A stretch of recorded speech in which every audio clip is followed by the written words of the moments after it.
இந்த காலத்தில் ஒருத்தர் கோவில் கட்டினார். வேலை செய்கிற எல்லாருக்கும் சாப்பாடு போடுவார். சிற்ப வேலை செஞ்சுட்டு சாப்பிட வர்ற ஒவ்வொருத்தர் கையையும் அன்பாக பிடிச்சி முத்தம் கொடுத்து உள்ளே அனுப்புவார்.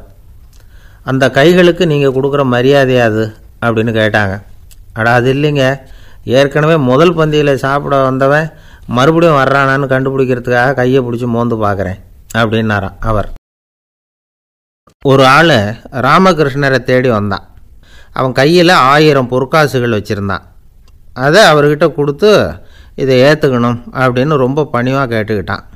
அவர் பார்த்தார், இது எனக்கு தேவையில்லை, ஆனாலும் உன்னுடைய மனசை புண்படுத்துறதுக்கு நான் விரும்பலை, அதனால் நீ கொடுக்குறத வாங்கிக்கிறேன்னார். வாங்கிக்கிட்டார். அப்புறம் கேட்டார், இதை பாரு, இனிமேல் இதெல்லாம் என்னுடைய இது தானே அப்படின்னார். ஆமாம், அதையெல்லாம் நான் உங்களுக்கே கொடுத்துட்டேன்னா அவன். சரி, இப்போ நீ எனக்காக ஒரு காரியம் பண்ணணும்னார். என்ன செய்யணும்னு சொல்லுங்கன்னா, இந்த நாணயங்களையெல்லாம் எடுத்துக்கிட்டு போய் கங்கை நதியில் எரிஞ்சுட்டு வா அப்படின்னார். இவனுக்கு அதிர்ச்சியாக போச்சு. என்ன பண்ணுறது, இனிமேல் அது முடியாதுன்னு சொல்ல முடியாது. ஏன்னா அந்த நாணயங்களையெல்லாம் அவருக்கே கொடுத்துட்டான். இனிமேல் அதெல்லாம் இவனுடையது இல்லை. பேசாமல் அவ்வளோவே அள்ளிக்கிட்டு ஆத்தங்கரைக்கு போனான். போனவன் ரொம்ப நேரம் திரும்பியே வரல. ராமகிருஷ்ணருக்கு சந்தேகம், என்ன ஆச்சு அந்த மனுஷனுக்கு, காசுகளோடு அந்த கங்கையில் குதிச்சுட்டானா, போகும்பொழுதே ஒரு மாதிரியாக தான் போனான், போய் என்னன்னு பார்த்துட்டு வாங்க அப்படின்னார். அங்கே இருந்த ஒருத்தர் ஓடி போய் பார்த்தார். அவர் போய் பார்க்கும்பொழுது அவன் அங்கேயே இருந்தான். அதுக்கப்புறம் அவர் திரும்பி வந்தார். வந்து விவரத்தை சொன்னார். அதாவது அவன் கங்கை கரையில் உட்காந்துக்கிட்டு ஒவ்வொரு நாணயமாக 1 2ன்னு எண்ணி எண்ணி வீசிக்கிட்டு இருக்கிறான். அவனை சுற்றி ஒரு கும்பல் நின்றுக்கிட்டு அவனை தடுத்துக்கிட்டு இருக்குது அப்படின்னு விவரத்தை சொன்னார் போயிட்டு வந்தவர். இதை கேட்டதும் ராமகிருஷ்ணரே புறப்பட்டு அங்கே போனாராம். என்ன இப்படி பண்ணிகிட்ருக்கிற, நான் உன்னை அந்த நாணயங்களை கங்கையில் வீசி எறிய சொன்னேன், நீ ஏன் அதை எண்ணிக்கிட்டு இருக்கிற அப்படின்னார். பழக்கம்தான் காரணம், நான் ஒவ்வொரு நாளும் ஒவ்வொன்றா சேமித்து வச்சேன். இன்றைக்கி என்கிட்ட நிறைய இருக்குது, உங்களுக்கு ஒரு 1000 நாணயங்களை கொடுக்கணுங்கிறது என்னோடய ஆசை அப்படின்னா. இப்போ ராமகிருஷ்ணர் சொன்னார், ஒரே நேரத்தில் எல்லாத்தையும் சம்பாதிச்சிருந்தா நீ எண்ணுறது பொருத்தமாக இருக்கும். எல்லாத்தையும் இழக்கும்போது ஒவ்வொன்றா எண்ணிக்கிட்டு இழக்கிறதுங்கிறது சரியான செயல் இல்லை. அதனால் ஒரே தடவையாக எல்லாத்தையும் தூக்கி எறிஞ்சிடும் அப்படின்னார். இது இழப்பது அப்படிங்கிற ஒரு உயர்ந்த நிலை. இதை நாம் யதார்த்த வாழ்க்கையில் சம்மந்தப்படுத்தி பார்த்து குழப்பிக்கிட்டு இருக்கக்கூடாது. இழக்கிறேன்னு சொல்லிக்கிட்டு இருக்கிற காசையெல்லாம் ஆற்றுலையும் குளத்துலையும் கொண்டு போய் எரிஞ்சிட்டு வாங்க அப்படின்னு உபதேசம் பண்ணுறதாக யாரும் நினச்சிடக்கூடாது. இதில் நாம் புரிஞ்சிக்க வேண்டியது என்னென்னா, எதையாவது ஒன்றை இன்னொருத்தருக்கு கொடுக்கணும் அப்படின்னு விருப்பப்பட்டால் அதை மனப்பூர்வமாக கொடுத்துடணும். கொடுத்துட்டு அதையே நினச்சிக்கிட்டு இருக்கக்கூடாது. நம்மால் ஒருத்தர் ஒரு 100 ரூபா நோட்டை தன்னுடைய நண்பர் ஒருத்தர்கிட்ட கொடுத்து, இது உனக்கு தான் வச்சுக்கோ அப்படின்னார். அவர் பார்த்தார், இது இனிமேல் எனக்கு தானே சொந்தம் அப்படின்னார். ஆமான்னார் அவர். அப்படின்னா எனக்காக நீ ஒரு உதவி செய்யணும்னார். சொல்லுங்கள் செய்கிறேன்னார் அவர். இந்த 100 ரூபா நோட்டை தீ வச்சு கொளுத்தி விடுன்னார். இவர் அதிர்ச்சியாகி அவரை பார்த்தார். இப்போ அவர் சொன்னார், நீ எனக்கு அன்பாக கொடுத்தது இது, இந்த நோட்டு கள்ள நோட்டுங்கிறது எனக்கு முன்னாடியே தெரியும், சீக்கிரம் கொளுத்தி விடு, அதுதான் நம்ம 2 பேருக்குமே நல்லது அப்படின்னாராம் அவர். பிரம்மத்தை அறிந்தவன் பிரம்மமாகிறான் அப்படின்னு ஒரு பெரியவர் பேசினார் ஒரு கோவிலில். தைத்திரிய உபனிஷத்து அப்படி சொல்லுதான். இதை கேட்கும்பொழுது நமக்கு ஒரு சந்தேகம் வரும். அது எப்படி, பிரம்மத்தை அறிந்தவன் பிரம்மம் ஆகிறான்னா, சிங்கத்தை அறிந்தவன் சிங்கம் ஆகிறானா, தோசையை அறிந்தவன் தோசை ஆகிறானா? இப்படிப்பட்ட சந்தேகம் நமக்கு வர்றதில் ஒன்றும் ஆச்சரியம் இல்லை. இது இயற்கை. இதுக்கும் அந்த பெரியவரே பதில் சொல்கிறார். சிங்கம் வேற, நாம் வேற. அதனால் சிங்கத்தை அறிந்தவன் சிங்கம் ஆக மாட்டான். ஆனால் பிரம்மம் வேறு, நாம் வேறு இல்லை. அதனால் பிரம்மத்தை அறிந்தவன் பிரம்மமாகிறான் அப்படிங்கிறது அவரோட விளக்கம். மனிதன் அவன்தான் தான் பிரம்மங்கிறது தெரியாதனால தான் அதை வேறு எங்கேயோ தேடிகிட்டு இருக்கிறான். கடைசியில் அது தான் தாங்கிறது புரிஞ்சுக்கிற பொழுது அவன் பிரம்மம் ஆகிடுறான். இதை விளக்கிறதுக்கு ஒரு உபநிஷத்து கதையே இருக்குது. நமக்கு தெரிஞ்ச கதை தான், ஆனால் அதை வேறு விதமான அர்த்தத்தில் விளையாட்டாக சொல்லிகிட்டு இருக்கிறோம். ஒரு சமயம் ஒரு 10 நண்பர்கள் ஒரு காட்டு வழியாக போய்கிட்டுருக்குறாங்க. குறுக்க ஒரு நதி, அதை கடந்து அடுத்த பக்கம் போகணும். எல்லோரும் ஒரு வழியாக கடந்து அடுத்த கரைக்கு போய் சேர்ந்துட்டாங்க. அங்கே போய் சேர்ந்ததுக்கப்புறம் எல்லோரும் பத்திரமா சேர்ந்துட்டோமா அப்படின்னு தெரிஞ்சுக்கிறதுக்காக எண்ணி பார்க்குறான் அந்த கூட்டத்து தலைவன். அவங்க மொத்தம் 10 பேர். ஆனால் இவன் எண்ணி பார்க்குறப்போ 9 தான் வருது. ஏன்னா அவன் தன்னை விட்டுவிட்டான். எதிரில் நிற்கிறவங்கள மட்டுமே எண்ணுறான். ஐயோ 10வது ஆள் எங்கேங்கிறான், பதறான். சரி நீ இரு நான் எண்ணி பார்க்குறேன்னு சொல்லிவிட்டு இன்னொருத்தன் வந்து எண்ணுறான். அவனும் தன்னை விட்டுவிட்டு எண்ணுறான். 9 தான் வருது. எல்லோரும் கொய்யோ முறையோன்னு கத்த ஆரம்பிச்சிட்டாங்க. அந்த சமயத்தில் ஒரு பெரியவர் அந்த பக்கமாக வர்றார். என்ன விஷயம்னு விசாரிக்கிறார். 10வது ஆள் 6 அடிச்சுட்டு போட்டுது அப்படின்னு சொல்லி இவங்க அழறாங்க. சரி அழாதீங்க அப்படின்னு சொல்லி அந்த தலைவனை பார்த்து இப்படி வாங்குறார். வர்றான். இப்போ எனக்கு முன்னாடி ஒரு தரம் எண்ணு பார்க்கலாம்ங்கிறார். 1 2 3ன்னு ஆரம்பித்து 9ல் வந்து முடிக்கிறான். உடனே பெரியவர் நீ தான் அந்த 10வது ஆள் அப்படிங்கிறார். இது உண்மை. நாம் தான் நம்மளை வேறு எங்கேயோ தேடிகிட்டு இருக்கிறோம். நாம் எங்கேயோ தேடிகிட்டு இருக்கிறோமே அந்த பிரம்மம் நாம் தான். இப்படி ஒரு பெரிய உண்மையை விளக்கிறதுக்காக தான் அப்படி ஒரு கதை சொல்லப்பட்டது. ஆனால் அதை வந்து நாம் வேறு விதமாக வேடிக்கையாக உபயோகப்படுத்திக்கிட்டு இருக்கிறோம். எப்படி தெரியுமா? ஒரு ஆத்தங்கரையில் ஒரு 10 பேர் முழிச்சுக்கிட்டே நின்றுக்கிட்டு இருந்தாங்களாம். அந்த பக்கமாக வந்த ஒருத்தன் ஏன் இப்படி முழிச்சுக்கிட்டு நிற்கிறீங்கன்னு கேட்டிருக்கிறான். எங்களுக்கு நீச்சல் தெரியாது, நாங்கள்லாம் அடுத்த கரைக்கு போய் சேரணும் அப்படின்னு நாங்களாம். சரி நான் கொண்டுட்டு போய் விட்றேன். எல்லாரும் அக்கறைக்கு போய் சேர்ந்த உடனே ஆளுக்கு ₹1 வீதமாக மொத்தம் ₹10 எனக்கு கொடுக்கணும் அப்படின்ட்டுருக்கான் இவன். சரின்னு ஒத்துக்கிட்டாங்க. இவன் ஒவ்வொருத்தராக கையை பிடிச்சி மெதுவாக ஆற்றுல இறக்கி அழைச்சிட்டு போயிட்டான். 9 பேரை கரை சேர்த்துட்டான். 10வது ஆள் பாதி ஆற்றுல போயிட்டுருக்கிறப்போ திடீர்னு வெள்ளம் வந்துட்டுது. புடி நழுவி போச்சு. கையை விட்டுட்டான். வெள்ளம் அடிச்சிட்டு போட்டுது. அழைச்சிட்டு வந்தவன் நீச்சல் அடித்து தடுமாறி கரைக்கு வந்து சேர்ந்துட்டான். கரையில் இருந்தவங்களுக்கு இந்த விஷயம் தெரியாது. இருந்தாலும் இவன் உடம்பு பூரா நனைஞ்சி கொஞ்சம் அதிகமாகவும் மூச்சு வாங்க நின்றுக்கிட்டு இருந்தானா, ஏன் இப்படி மூச்சு வாங்குது, என்ன விஷயம் அப்படின்னு கேட்டாங்களாம். அதுக்கு இவன் கொஞ்சமாக அலட்டிக்காமல் சொன்னானா, வேறு ஒன்றும் இல்லை, நீங்கள் கொடுக்க வேண்டிய ₹10ல் ₹1 குறைஞ்சி போச்சு அவ்வளவுதான் அப்படின்னானா. ஏங்க எங்கே போயிட்டு வரீங்க அப்படின்னு கேட்டேன். எனக்கு வேண்டப்பட்ட ஒருத்தரை பார்த்து. ஆஸ்பத்திரிக்குன்னார். எந்த ஆஸ்பத்திரிக்குன்னே? மாட்டு ஆஸ்பத்திரிக்குன்னார். என்ன விஷயம்னே? மாமனாருக்கு உடம்பு சரியில்லை, அதுதான் மாட்டு ஆஸ்பத்திரிக்கு போயிட்டு வரேன்னார். அட பாவி, அதுக்கு அந்த ஆஸ்பத்திரிக்காக போவாங்க அப்படின்னு ஆச்சரியமா. அட அது இல்லைப்பா, முதல்ல எங்கள் குடும்ப டாக்டர் தான் தேடிக்கிட்டு போனேன். அவர் அந்த நேரத்தில் அவர் வளர்க்குற நாய்க்குட்டிக்கு உடம்பு சரியில்லைன்னு சொல்லி அதை தூக்கிக்கிட்டு மாட்டு ஆஸ்பத்திரிக்கு போயிட்டாராம் சொன்னாங்க. அதனால் அங்கே போய் அவரை சந்தித்து விஷயத்தை சொல்லிவிட்டு வர்றேன்னார். அப்புறம் தான் எனக்கு கொஞ்சம் நிம்மதியாக இருந்தது. பொதுவாக நமக்கு தெரிஞ்ச வரையில் டாக்டர்கள் 2 வகை. நமக்கு வைத்தியம் பண்ணுற டாக்டர்கள் ஒரு வகை, நம்மக்கிட்ட இருக்கிற ஆடு மாடு கோழிக்கு வைத்தியம் பண்ணுற டாக்டர்கள் ஒரு வகை. இப்போ தான் எனக்கு தெரியும் இன்னொரு வகையான டாக்டர்களும் உண்டுங்கிறது. அது யாருன்னா பூச்சிகளுக்கு வைத்தியம் பண்ணுற டாக்டர்கள், அதாவது பூச்சி டாக்டர்கள். வெளிநாடுகளில் அப்படிலாம் கூட சில பேர் இருக்கிறாங்க. பிரிட்டனில் யார்க்ஷயர் வட்டாரத்தில் ராதர்ஹாம் அப்படின்னு ஒரு ஊர். அங்கே ஒரு விலங்கியல் மருத்துவர் பேர் டாக்டர் லான்ஸ் ஜெப்சன். அவர் ஆஸ்பத்திரி வாசலில் பார்த்தீங்கன்னா தினமும் நிறைய பேர் நின்றுக்கிட்டு இருப்பாங்க. கையில் கண்ணாடி குடுவை, தகர டப்பா இப்படி ஏதாவது இருக்கும். அதுக்குள்ளே ஏதாவது பூச்சிகள் இருக்கும். அதுக்கு வைத்தியம் பண்ணுறதுக்காக வந்தவங்க தான் அவங்கெல்லாம். சிலந்தி பூச்சி, பல்லி, தேளு, பாம்பு இப்படி ஏதாவது இருக்கும். பொழுதுபோக்காக சில பேர் நாய், பூனை, கிளி, மைனா, புறா இப்படி ஏதாவது வளர்க்குறாங்கல்ல, அது மாதிரி இப்போல்லாம் தேளு, பல்லி, பாம்பு, பூச்சி இதையெல்லாம் வளர்க்க ஆரம்பிச்சிட்டாங்களாம். இது ஒரு புது ஃபேஷன். இப்போ கூண்டுக்குள்ளே டப்பாக்குள்ளே போட்டு வளர்க்குறது, அதுக்கு ஏதாவது நோய் வந்துட்டுதுன்னா வைத்தியம் பண்ணுறதுக்கு டாக்டர்கிட்ட வந்துட வேண்டியது, இப்படி இந்த பழக்கம்லாம் நிறையா வந்துட்டுது. ரத்தம் உறிஞ்சிற அட்டைகள் கூட இவங்ககிட்ட வைத்தியத்துக்கு வருதான். சிலந்திகளில் செங்கால் சிலந்தின்னு ஒரு வகை. மத்திய அமெரிக்க காடுகளில் இது அதிகம். சிலந்திகள்லேயே ரொம்ப விலை உசந்தது இந்த ரகம்தான். கால்களில் சிவப்பு கோடுகள் இருக்கும். இந்த இனம் இப்போ குறைஞ்சிக்கிட்டே வர்றதுனால சர்வதேச விதிகளின்படி இவற்றின் ஏற்றுமதி இறக்குமதிக்கு தடை விதிக்கப்பட்டிருக்குது. அதனால் இதை வளர்க்குறவங்க வீட்டுக்குள்ளேயே இனவிருத்தி மூலமாக பெருக்கி விற்பனை பண்ணிட்டு வராங்களாம். அந்த வகை சிலந்திகள் தான் இப்போ வைத்தியத்துக்கு அதிகமாக வருதான். சரி, இதுக்கெல்லாம் எப்படி வைத்தியம் பண்ணுறாங்க? முதல்ல அதை குளிர்பதன பெட்டியின் வழுவழுப்பான சுவரில் விட்ட உடனே அதெல்லாம் மெதுவாக இறங்கி வரும். அப்போ அதன் நோயை கண்டுபிடிக்கிறது சுலபம்.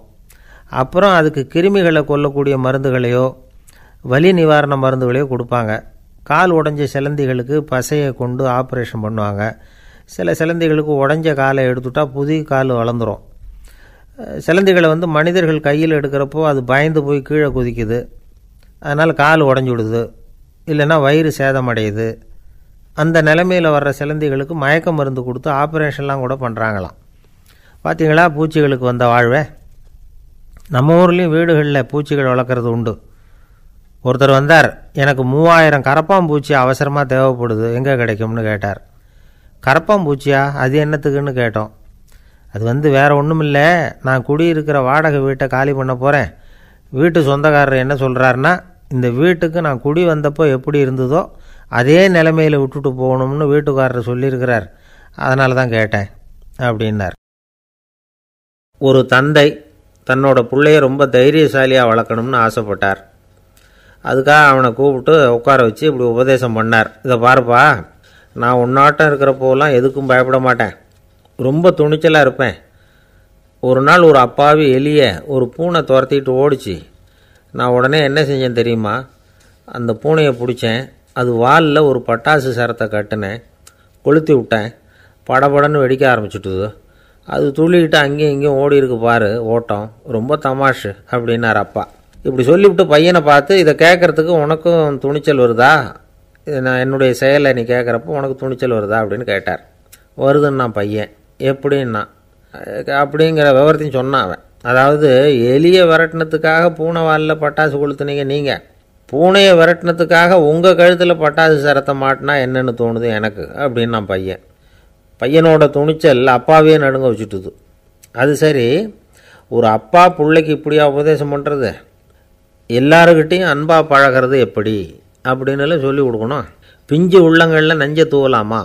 ஒரு நாள் விநாயகர் ஒரு பூனையோடு விளையாடிக்கிட்டு இருந்தாராம். அப்படி ஆசையாக விளையாடிக்கிட்டு இருந்தப்போ அவரோட கை நகம் தவறுதெல்லாம் பூனையோட முகத்தில் பட்டுட்டு தான். அது ஒரு சின்ன கீறலை உண்டாகி விட்டுது. அப்பா அவர் அதை ஒரு பெருசாக நினைக்கல. கொஞ்ச நேரத்துக்கு அப்புறம் விநாயகர் வீட்டுக்கு வந்தார். அவங்க அம்மா பார்வதி தேவியை பார்த்தார். பார்வதி தேவி கன்னத்தில் விரலால் கீறினது மாதிரி ஒரு அடையாளம் இருந்தது.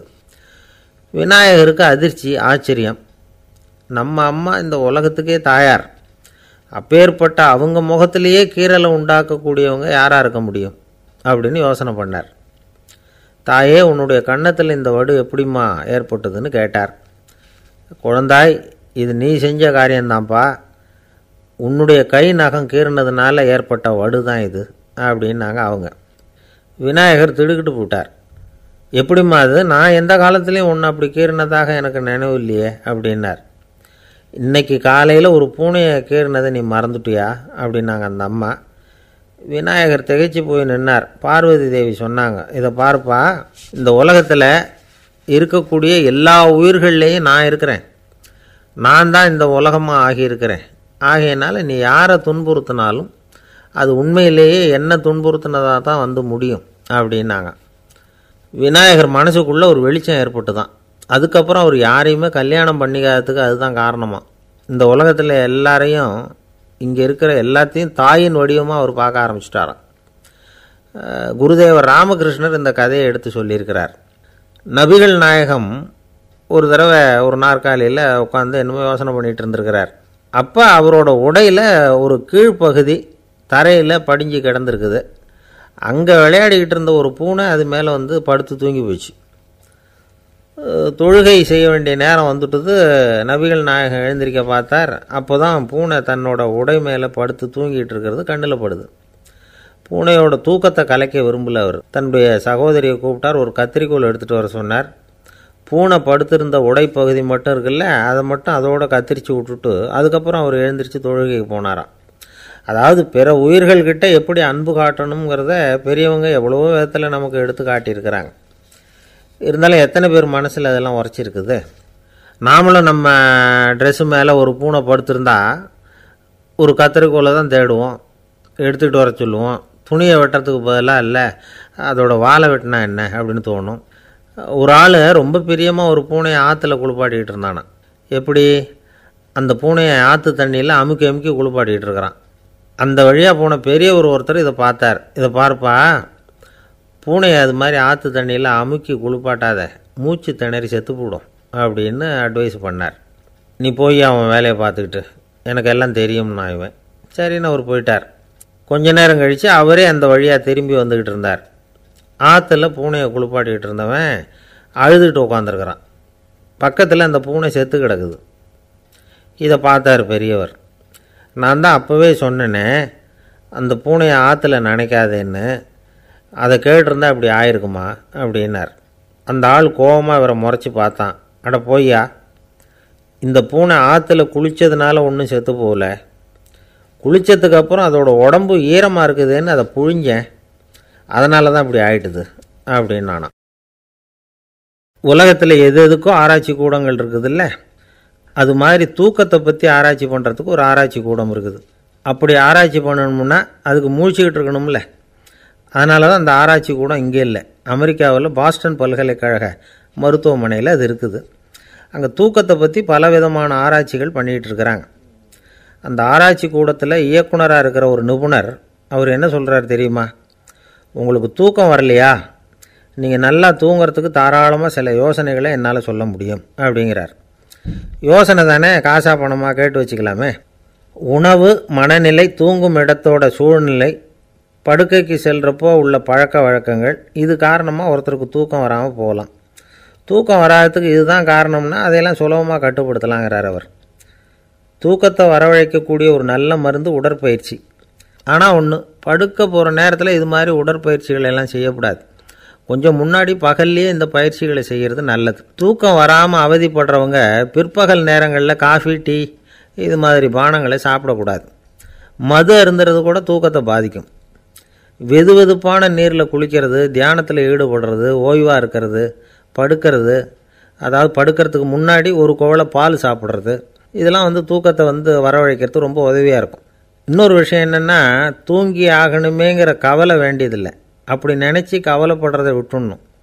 தூக்கம் வரலையா, உடனே படுக்கையை விட்டு எழுந்திரிக்க வேண்டியது. வெளியில் வாங்க, வேறு ஏதாவது வேலையில் ஈடுபடுங்க, கொஞ்சம் நேரம் உலாவுங்க, அல்லது ஏதாவது ஒரு புஸ்தகத்தை எடுத்து படிங்க. களைப்பு ஏற்பட்டால் மறுபடியும் படுக்கைக்கு போங்க, தூக்கம் தானே வந்துடும். ஒரு விஷயத்தை மட்டும் நல்லா ஞாபகத்தில் வச்சுக்கணும். படுக்கைக்கு போகிறப்போ உங்கள் மற்ற எல்லா பிரச்சனைகளையும் மறந்துடணும். அது எப்படி சார் முடியும், அந்த நேரம் தானே எல்லா பிரச்சனையும் வரிசையாக ஞாபகத்துக்கு வருது அப்படின்னு நாம் நினைக்கலாம். ஆனால் பழக்கத்தில் அதை நாம் மாற்றிக்க முடியும். கொஞ்சம் முயற்சி பண்ணணும், அவ்வளோதான். இது எல்லாமே ஆராய்ச்சி பண்ணி பார்த்துட்டு அந்த நிபுணர் சொல்கிற கருத்து தான். இன்னொரு விஷயமும் அவர் சொல்கிறார். அது என்னென்னா, உடல் கோளாறு காரணமாக தூக்கம் வராமல் அவதிப்படுறவங்களுக்கெல்லாம் இந்த யோசனைகள் சரியாக வராது அப்படிங்கிறார். அதுக்கெல்லாம் மருத்துவ சிகிச்சை கொடுத்து தான் சரி பண்ணணும். சில பேருக்கு நடு ராத்திரியில் மூச்சு திணறல் ஏற்பட்டு தூக்கம் வராமல் போயிடும். ஊரெல்லாம் தூங்குறப்போ தான் மட்டும் தூங்காமல் மூழ்கிட்டு இருக்கிறது, ஊரெல்லாம் மூழ்கிட்டு இருக்கிறப்போ தான் மட்டும் தூங்குறது, இது மாதிரி கோளாறுகளால் சில பேர் பாதிக்கப்படலாம். கால் தசை முறுக்கிக்கிறதுனால சில பேருக்கு அடிக்கடி விழிப்பு வரலாம். மன அழற்சி காரணமாக சில பேருக்கு தூக்கம் வராது. இது மாதிரி கோளாறுகளுக்கெல்லாம் அதுக்கு தகுந்த மாதிரி சிகிச்சை கொடுத்து தான் சரி பண்ண வேண்டியிருக்கும்.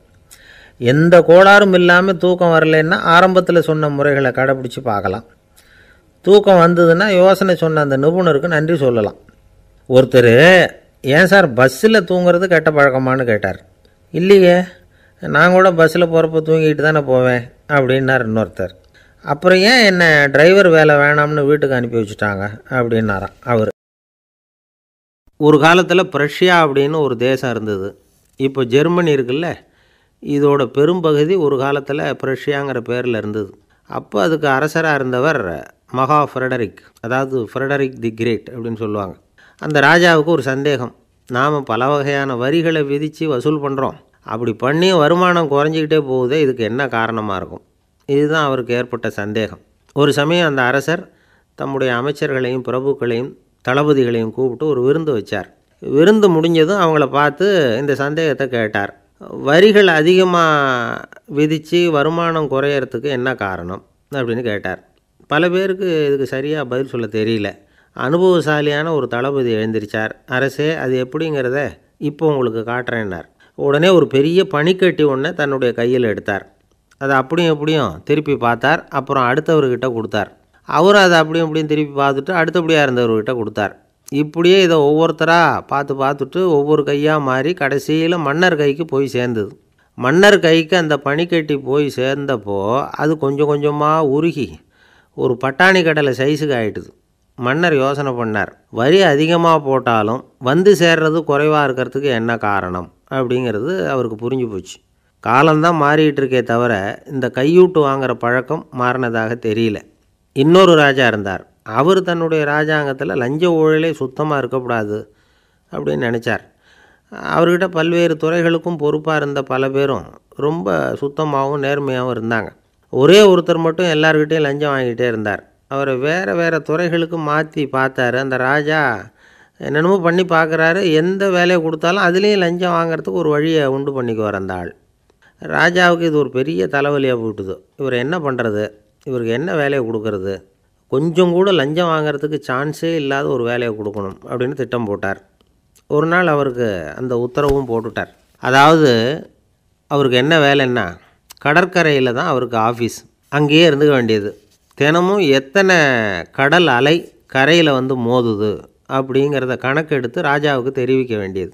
இதுதான் அவருக்கு வேலை. பேசாமல் அலையை எண்ணிட்டு உட்காந்துருக்கட்டும், அப்போவாவது அவர் லஞ்சம் வாங்குகிற சந்தர்ப்பம் இல்லாமல் போயிடும் அவருக்கு அப்படின்னு நினச்சார் ராஜா. இந்த ஆள் கடற்கரைக்கு போய் டியூட்டியில் ஜாயின் பண்ணிக்கிட்டார். ஒரே மாதத்தில் அங்கே சொந்தமாக ஒரு பிரம்மாண்டமான மாளிகை கட்டிவிட்டார். ராஜாவுக்கு இது பெரிய ஆச்சரியமாக போச்சு. அலையை என்ற வேலையில் அந்த ஆள் எப்படி பணம் சம்பாதிச்சார் அப்படின்னு விசாரித்து பார்த்தார் அக்கம் பக்கத்தில். அந்த ஆள் என்ன பண்ணியிருக்கிறாருன்னா, கடற்கரையில் போய் பொறுப்பை ஏற்றுக்கிட்ட உடனே அங்கே இருந்த மீனவர்கள்கிட்ட எல்லாம் இந்த கரையில் வந்து ஒரு நாளில் வந்து மோதுகிற அலைகள் எத்தனை அப்படின்னு கேட்டிருக்காரு. அது எப்படிங்க தெரியும்னு இருக்காங்க அவங்க. தினமும் அந்த எண்ணிக்கை தெரியணும். நம்ம ராஜாவுக்கு தினமும் அறிக்கை அனுப்பணும், டெய்லி ரிப்போர்ட்டு. தவறுனா நீங்கள் இந்த கடலில் போய் மீன் பிடிக்கிறதுக்கு ராஜாவோட அனுமதி கிடைக்காது அப்படின்ட்டுருக்கார். உடனே மீனவர்களும் பயந்து போட்டாங்க. கடலுக்கு போகிறதுக்கு அனுமதி இல்லைன்னா பட்டினி கிடக்கிறது மாதிரி ஆகிடுமே. மெதுவாக அந்த ஆளுகிட்ட போனாங்க. காதோட காதாக சொன்னாங்க, ஐயா, எங்களால் வந்து கடல் அலையை வந்து எண்ண முடியாது. தினமும் எங்களால் முடிஞ்சதை உங்களுக்கு பணமாக கொடுத்துட்றோம். நீங்கள் தான் ராஜா கிட்ட சிபாரிசு பண்ணி நாங்கள் தொடர்ந்து மீன் பிடிக்கிறதுக்கு அனுமதி வாங்கி கொடுக்கணும் அப்படின்னு வேண்டிக்கிட்டாங்க. பணம் தினமும் வந்து சேர ஆரம்பிச்சுட்டுது. பதவியில் மற்ற பதவியோட இந்த பதவி எவ்வளவோ மேல் அப்படின்னு நினச்சிட்டான் அந்த ஆள். அது மட்டும் இல்லை, தயவு பண்ணி என்னை இந்த இடத்த விட்டு மாற்றி விடாதீங்க சார் அப்படின்னு வேற கேட்க ஆரம்பிச்சிட்டானா. எனக்கு இது மட்டும்தான் சார் தெரியும், இதை தவிர வேறு எதுவும் தெரியாது அப்படின்னு சொல்லிக்கிட்டே காலம் தள்ளுறவங்க ரொம்ப பேர். அவங்களெல்லாம் கஷ்டப்பட வேண்டியிருக்கும். ஒருத்தர் தன்னுடைய தொழிலில் ரொம்ப கெட்டிக்காரராக இருக்கலாம். அதுக்காக எப்பவும் அதே ஞாபகத்தில் இருந்துக்கிட்டு உலகியல் அறிவு இல்லாமல் இருந்துடக்கூடாது. அது ஆபத்து. இதுக்காக நம்ம தாத்தா பாட்டிலாம் ஒரு கதை சொல்லுவாங்களே, கேள்விப்பட்டிருக்கீங்களா? ஒரு சமயம் ஒரு 4 பேர் சேர்ந்து வெளியூருக்கு பிரயாணம் போனாங்களாம். அந்த 4 பேர் எப்படி தெரியுமா?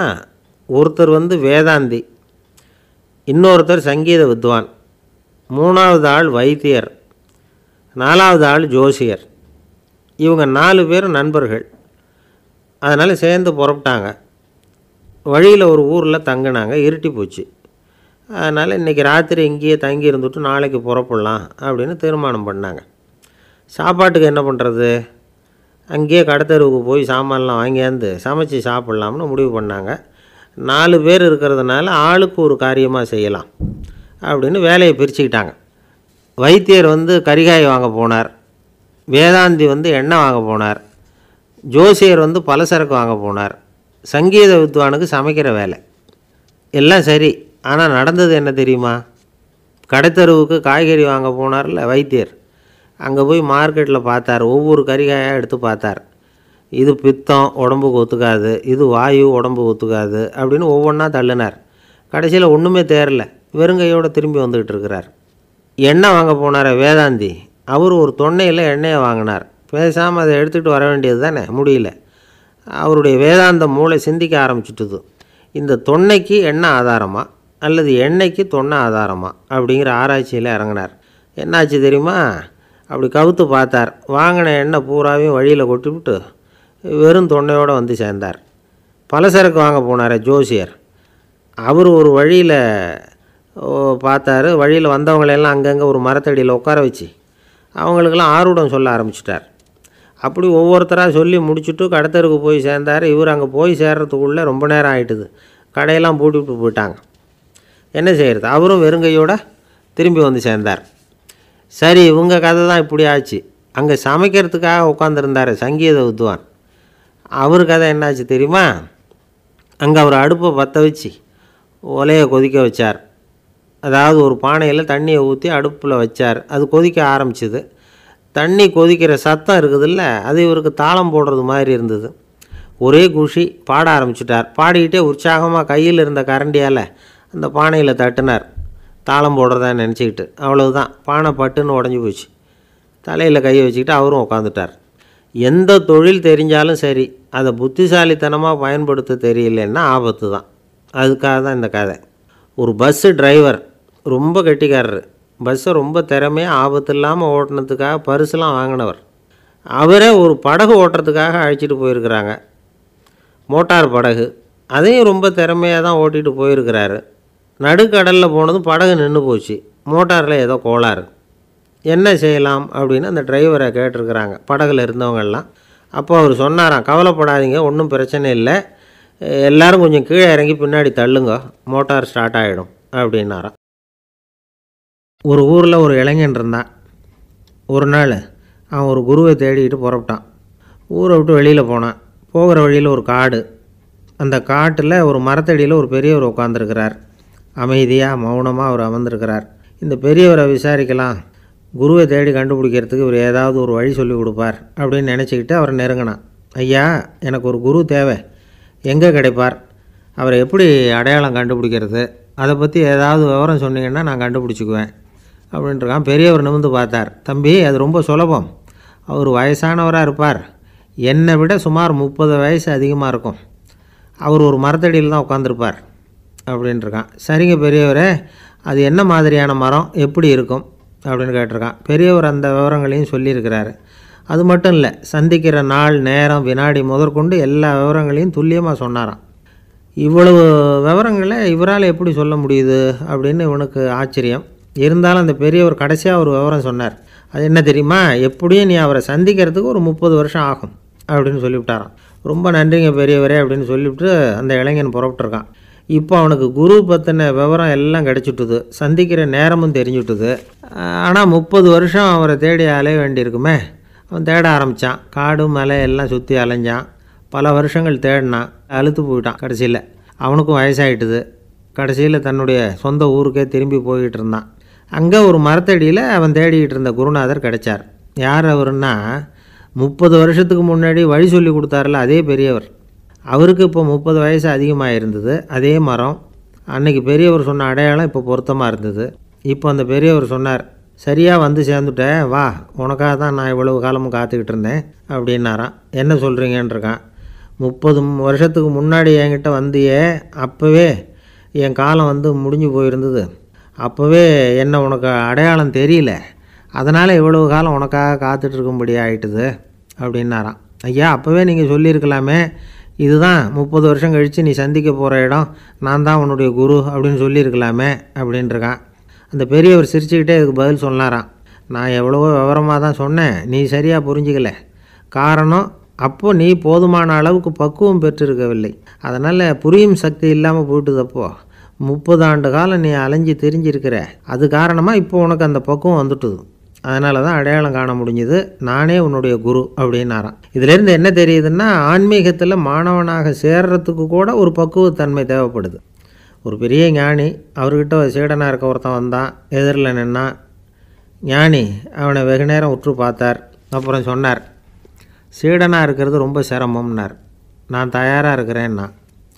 அது இன்னமும் சிரமமாச்சே, இங்கே வந்து குருவாக இருக்கிறது மட்டுமே சுலபம் அப்படின்னாராம். அப்படின்னா நான் குருவாகவே ஆகிடுறேன் அப்படின்னானா. இது போலவே இந்த காலத்தில் கதை ஒன்று உண்டு. ஒரு பள்ளிக்கூடத்தில் வகுப்பு ஆசிரியர் மாணவனை திட்டிக்கிட்டு இருந்தார். டேய், நீ 100க்கு 10 மார்க்கு தான் வாங்கிக்கிட்டு இருக்க, இவ்வளவு மோசமாக நீ படித்தா கடைசியில் மாடு மேய்க்கிறது கூட லாய்க்கு இல்லாதவனா ஆகிடுவேன், அதுக்கப்புறம் என்ன செய்ய போகிறேன் அப்படின்னாராம். பையன் தலையை சொரிஞ்சிக்கிட்டே சொன்னானா, சார் அப்படின்னா ஒன்று செய்கிறேன் அப்படின்னானா. இவர் கேட்டிருக்கார், என்ன செய்ய போகிறேன்னு. வேறு என்ன சார், உங்களை மாதிரி ஒரு ஆசிரியர் ஆகிடுறேன் அப்படின்னானா. இமயமலை அடிவாரத்தில் ஒரு மடம். அங்கே ஒரு சன்னியாசி இருந்தார். அவர்கிட்ட ஒருத்தர் வந்தார். சுவாமி, ஆசையை உதற நினைக்கிறேன், முடியல, ஒட்டிக்கிட்டே வருது அப்படின்னாராம். இப்படி உட்கார, ஒரு கதை சொல்கிறேன் அப்படின்னு சொல்லி அவர் சொல்ல ஆரம்பித்தாராம். அவர் சொன்ன கதை என்னென்னா, ஒரு ஊரில் ஒரு ஆள் இருந்தான். அவன் பேர் குப்புசாமி. அவன்கிட்ட எப்பவும் ஒரு பழைய தொப்பி இருக்கும், விடவே மாட்டான். அதனால் அவனை எல்லோரும் தொப்பி சாமி அப்படின்னு தான் கூப்பிடுறது வழக்கம். ஒரு புது தொப்பி வாங்கிக்கப்படாதாப்பா அப்படின்னு நண்பர்கள்லாம் சொல்லி பார்த்தாங்க. பணத்துக்கு எங்கே போவேன் அப்படின்னு விட்டானான். பணம் வச்சுருக்கான், செலவு பண்ண மனசு வரல. மகா கஞ்சன். பழைய பாட்டில்கள்லாம் வாங்கி விற்றுக்கிட்டு இருந்தான். அப்படி ஒரு தடவை பழைய கண்ணாடி சாமான்களை ஏலத்தில் எடுத்தப்போ அதில் ஒரு அருமையான சென்ட்டு பாட்டில் கிடச்சிது. உடனே ஒரு ஐடியா பண்ணான். அந்த சென்ட்டை வந்து சின்ன சின்ன பாட்டில்களில் அடைச்சி ஜன்னல் ஓரமாக அடுக்கி வச்சுட்டான். அதை விற்றா நிறைய பணம் கிடைக்குமே. அதனால் இதுக்கு இடையில் ஒரு நாள் அவன் வந்து அப்படியே உட்காந்துருந்தான். அந்த நேரம் நண்பன் வந்தான். ஏண்டா உன் பழைய தொப்பியை மாற்றப்படாதா, ஊரில் எல்லோரும் கேலி பேசுகிறாங்களே உன்னை தொப்பி சாமின்னு அப்படின்னு சொல்லி கேட்டிருக்கான்.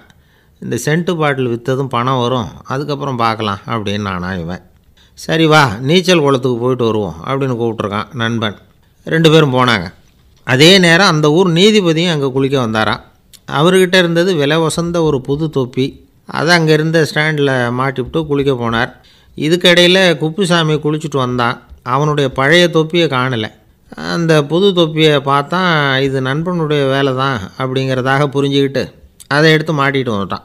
நீதிபதி குளிச்சுட்டு வந்து பார்க்குறாரு, தொப்பியை காணும். போலீஸில் புகார் கொடுத்தார்.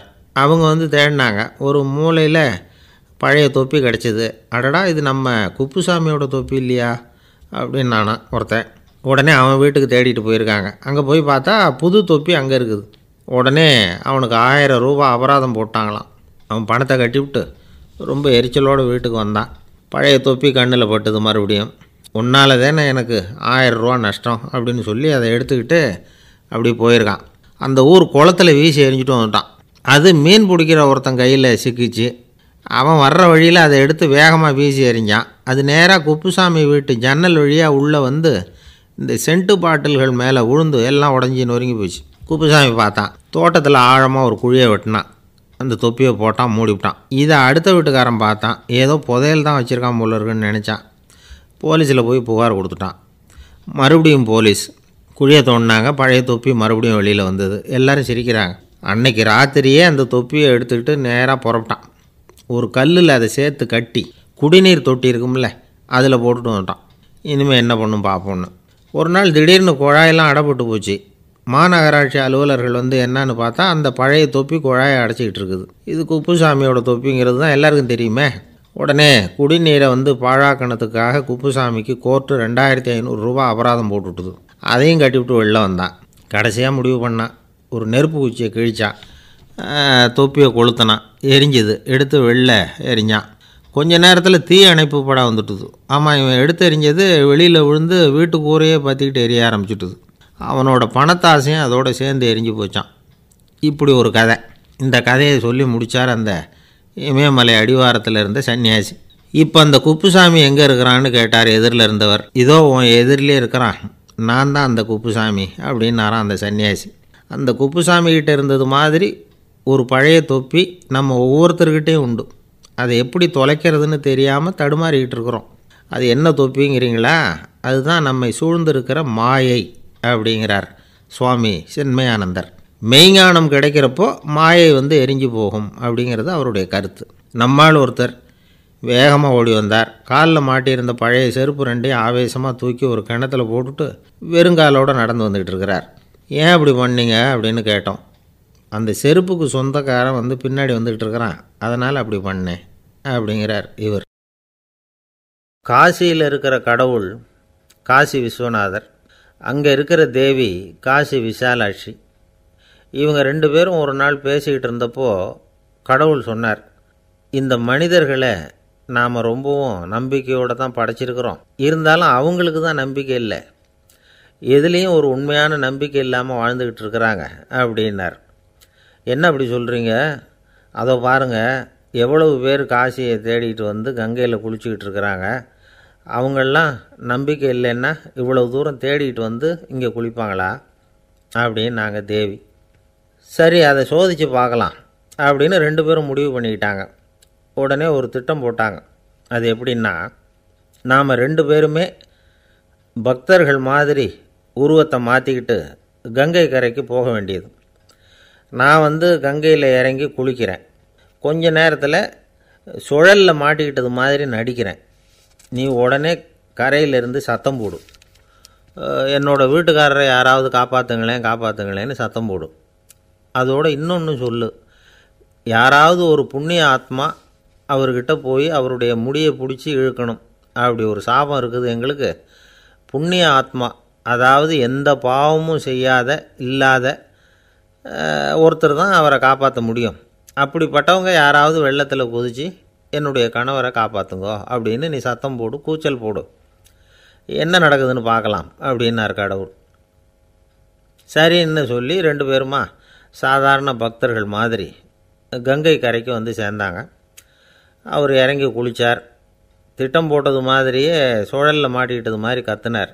கரையில் இருந்த அந்த அம்மா, ஐயோ என் கணவரை காப்பாற்றுங்களேன், யாராவது காப்பாற்றுங்களேன்னு கத்துனாங்க. பல பேர் ஓடி வந்தாங்க. உடனே இவங்க, பாவம் இல்லாத புண்ணிய ஆத்மா ஒருத்தரால் தான் என்னுடைய கணவர் காப்பாற்றப்படணுங்கிறது விதி, அப்படி ஒரு சாபம் இருக்குது, அதனால் புண்ணிய ஆத்மா யாராவது அவர்கிட்ட போய் அவர் முடியை பிடிச்சி தூக்குனா அவரை காப்பாற்றி விடலாம் அப்படின்னாங்க. இவங்க இப்படி சொன்னதும் எல்லோரும் திகைச்சு போய் நின்றுட்டாங்க. ஒவ்வொருத்தருக்கும் அவங்க செஞ்ச பாவம்லாம் ஒவ்வொன்றா ஞாபகத்துக்கு வர ஆரம்பிச்சுட்டுது. சரி, இதுக்கு நாம் லாயக்கு இல்லை அப்படின்னு சொல்லி ஒதுங்கி போக ஆரம்பிச்சிட்டாங்க எல்லாம். இந்த சமயத்தில் யாரோ ஒருத்தர் வேகமாக ஓடி வந்தார். ஆற்றுல குதித்தார்.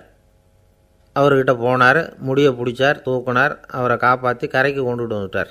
அப்படி காப்பாற்றின அந்த ஆளை இவங்க 2 பேரும் தனியாக கூப்பிட்டுக்கிட்டு ஒரு மண்டபத்துக்கு வந்துட்டாங்க. வந்து விசாரிக்கிறாங்க. நீ யாரப்பா அப்படின்னு கேட்குறாங்க. ஏதும் தெரியாத மாதிரி. நான் இந்த ஊர் அன்ன சத்திரத்தில் வேலை செய்கிற ஒரு சமையல்காரன் அப்படிங்கிறார். நீ வந்து கங்கையில் குளிக்கிறது உண்டான்னு கேட்டிருக்காங்க. நான் இந்த ஊர்லேயே தான் இருக்கிறேன், இருந்தாலும் தினமும் கங்கையில் குளிக்கிறதில்ல, எப்போவாவது ஒரு நாள் அங்கே குளிப்பேன் அப்படின்னார். கங்கையில் மூழ்கி எழுந்திரிச்சா பாவம்லாம் தொலையும்னு சொல்கிறாங்க. அப்படி இருக்கிறப்போ அங்கே இன்றைக்கி கங்கையில் குளிச்சுக்கிட்டு இருக்கிறவங்கெல்லாம் தங்களை வந்து புண்ணிய ஆத்மாவா நினைக்கல. கங்கையில் குளிக்காத நீ உன்னை வந்து புண்ணிய ஆத்மாவா நினச்சி என்னை காப்பாற்ற வந்திருக்கிற, அது எப்படி அப்படின்னு கேட்டார். அதுக்கு அந்த ஆள் சொல்கிறான், கங்கையில் குதித்ததுக்கு அப்புறம் தானே உங்களை காப்பாற்ற போகிறோம். அப்படி குதிக்கும் பொழுது என்னுடைய பாவம்லாம் போயிருக்கும்ல, நான் புண்ணிய ஆத்மாவாக ஆயிருப்பேனே, அதனால தான் துணிஞ்சு வந்து உங்களை காப்பாற்றினேன் அப்படின்னா. கடவுளும் தேவியும் அவனுக்கு வந்து காட்சி கொடுத்தாங்களாம். இப்படி ஒரு கதை உண்டு. அதாவது கங்கையில் குளிச்சுக்கிட்டு இருக்கிறவங்களுக்கே தங்களுடைய பாவம் போகுங்கிற நம்பிக்கை பரிபூர்ணமாக இல்லை. குளிக்காத ஒருத்தனுக்கு அந்த நம்பிக்கை இருந்தது. அதனால் அவனால் கடவுளை பார்க்க முடிஞ்சது. கடவுளை வந்து நாமளும் பார்க்க முடியுமா முடியாதா அப்படிங்கிற குழப்பம்லாம் நமக்கு வேண்டியதில்லை. நம்பிக்கையோடு வாழணுங்கிற உண்மையை மட்டும் இந்த கதையிலேருந்து புரிஞ்சுக்கிட்டால் போதும். ஏன்னா இந்த கதையை கேட்டுட்டு ஒரு நண்பன் குதர்க்கமாக ஒரு கேள்வி கேட்டான். ஏன் சார், கங்கையில் குளித்தா பாவம் போயிடும்னு சொல்கிறீங்களே, நான் எனக்கு வேண்டாத ஒருத்தனை அழைச்சிட்டு போய் கங்கையிலேயே தள்ளி விட்டுட்டு அதுக்கப்புறம் அங்கேயே முழுக்க போட்டுட்டு நான் செஞ்ச பாவத்தை வந்து அதுலேயே கழுவி விட்டுட்டு மறுபடியும் உங்ககிட்ட வந்துடுறேன்னு வச்சுக்கோங்க, நீங்கள் என்னை வந்து புண்ணிய ஆத்மான்னு ஏற்றுக்குவீங்களா அப்படிங்கிறான். ஆள் கொஞ்சம் ஆசைந்தான், நம்மளே அங்கே அழைச்சிட்டு போனாலும் போயிடுவான். வாழ்க்கையில் சில சந்தர்ப்பங்களில் நாம் வந்து சில அவமானங்களை சந்தித்தே தீர வேண்டியிருக்கு. என்ன பண்ணுறது, காலம் அப்படி. அவமானப்படுறவங்க உடனே அடங்கி போய்டுறது தான் உலக வழக்கம். அவமானப்பட்டால் உடனே சீறி எழறவங்களும் உண்டு.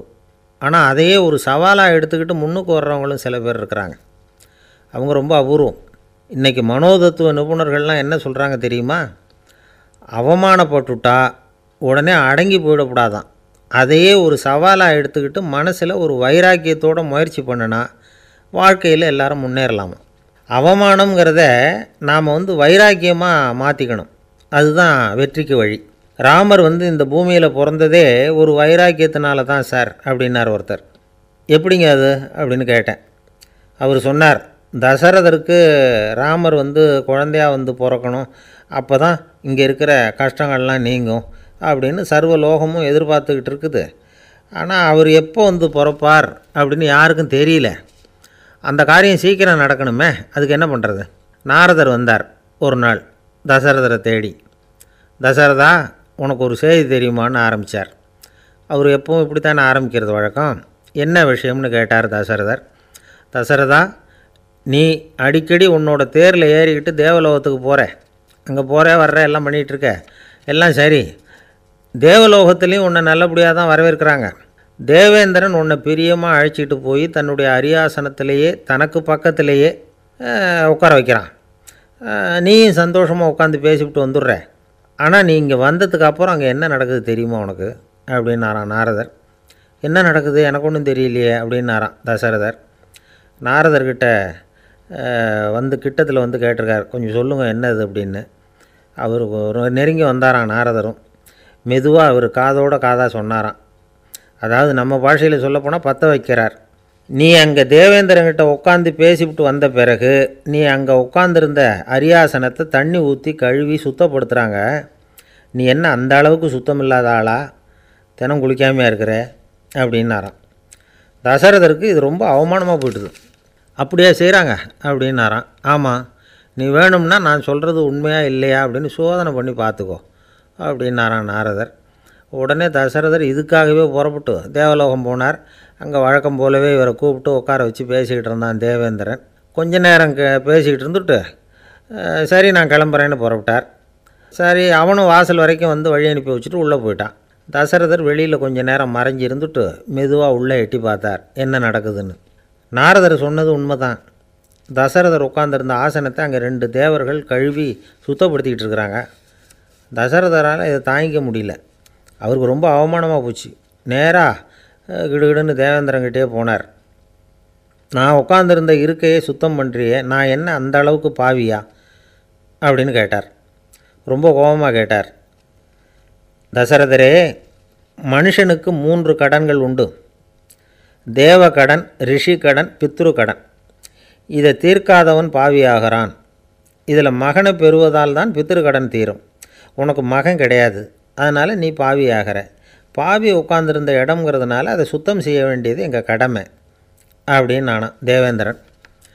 இந்த இடத்துல தசரதருக்கு ஏற்பட்ட அவமானம் ஒரு வைராக்கியமாக மாறிச்சு. தேவேந்திரனே கேட்டுக்கோ, ஒரு மகனை பெற்ற பிறகு தான் இந்த சபையில் மறுபடியும் அடி எடுத்து வைப்பேன் அப்படின்னு சொல்லிவிட்டு போயிட்டாராம். போய் புத்திர காமேஷ்டி யாகம் பண்ணார். புத்திரர்கள் பிறந்தார்கள். இந்த கதையில் உள்ள கருத்து என்னென்னா, தேவேந்திரன் தசரதரை அப்படி அவமானப்படுத்தலைன்னா அவருக்கு இப்படி ஒரு வைராக்கியம் பிறந்திருக்குமா யோசித்து பார்க்கணும். நமக்கு ஏற்படுகிற சில அவமானங்களையும் வைராக்கியமாக மாற்றிக்குவோம். அப்படி மாற்றிக்கிட்டோம்னா வாழ்க்கையில் வந்து முன்னேறலாம். நம்ம ஆளுங்க சில பேர் அவமானத்தை வந்து வைராக்கியமாக மாற்றிக்கிறது எப்படி தெரியுமா? நம்மக்கிட்ட ஒரு பையன் சொன்னான், எங்கள் அப்பா என்னை எல்லாருக்கும் முன்னாடி வச்சு திட்டிவிட்டார், பொறுப்பு இல்லாமல் ஊர் சுற்றுறேன்னு சொல்லி அவமானப்படுத்தி விட்டார். இனிமேல் நீ என் முகத்திலேயே முழிக்காதரா போடான்னு வேறு சொல்லிவிட்டார். எனக்கு ரோஷம் வந்துட்டுது. அந்த அவமானத்தை வைராக்கியமாக மாற்றிக்கிட்டேன். அன்னையிலேருந்து அவர் முகத்திலேயே முழிக்கிறதில்ல அப்படின்னா. அப்படியான்னு கேட்டோம். ஆமாங்க, அவர் வீட்டில் இல்லாத நேரமாக பார்த்து உள்ளே சமையல் கட்டுக்கு போய் சாப்பிட்டுட்டு நைஸாக வெளியில் வந்துடுவேன் அப்படிங்கிறான் அவன்.